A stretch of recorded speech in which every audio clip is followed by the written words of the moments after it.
किया है। राय साहब, ये करिश्मा कैसे हुआ? एनडीए का इतनी बम्पर मेजॉरिटी, महागठबंधन की हार, और दूसरा वो प्रशांत किशोर का क्या हुआ?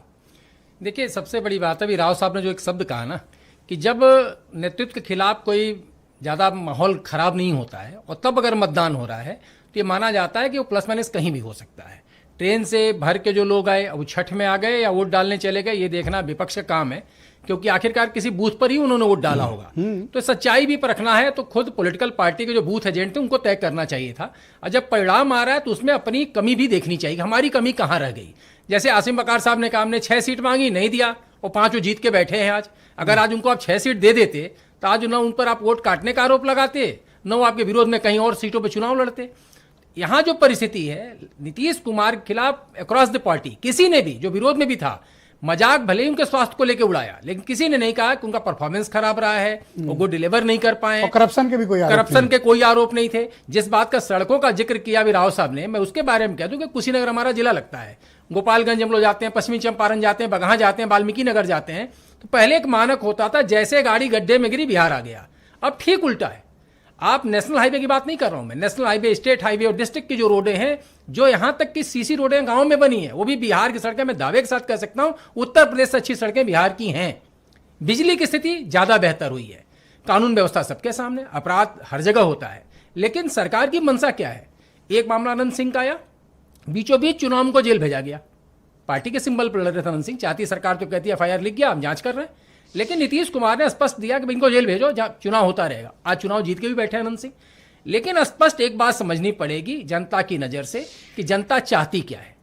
अगर आप उस पिछले चुनाव में उन्होंने कहा था सबसे ज़्यादा नुकसान प्रशांत किशोर जी को होने वाला है, और उस समय भी मुद्दा लालू यादव जी का और कोई उठा रहा है नरेंद्र मोदी जी का, कोई उठा रहा है अमित शाह जी का, तो मैंने कहा था बिहार के मुद्दे पर लड़ेंगे तो जीत मिलेगी, बिहार का मुद्दा छोड़ेंगे तो भटक जाएंगे।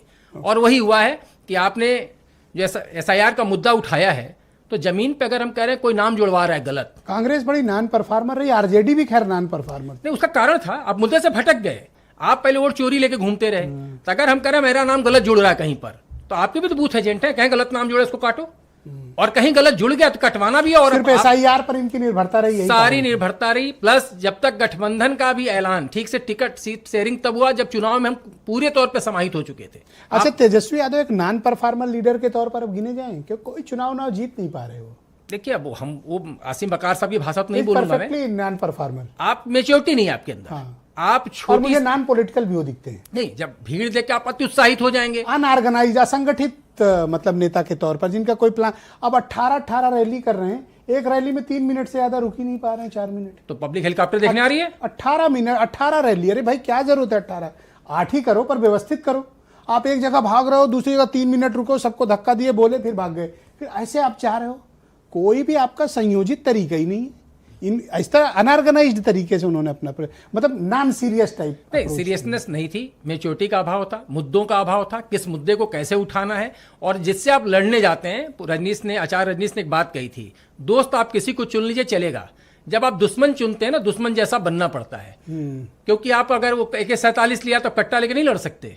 दोस्ती तो कृष्ण सुदामा सुना है, जैसे उनके सेनापति। नहीं, आप कृष्ण सुदामा की दोस्ती तो सुन सकते हैं, लेकिन किसी बहुत बड़े बाहुबली का मुकाबला किसी रिक्शे वाले से नहीं हो सकता। तो अगर आप लड़ने जा रहे हैं नीतीश कुमार से, तो कम से कम नीतीश कुमार जैसा हथियार तो जुटाइए, आप बीजेपी जैसे हथियार तो जुटाइए, उनके जैसे मुद्दे तो लेके आइए। शुक्रिया सर, डिबेट को थोड़ा आगे बढ़ाएंगे। मनीष शुक्ला मेरे साथ मौजूद है, भारतीय जनता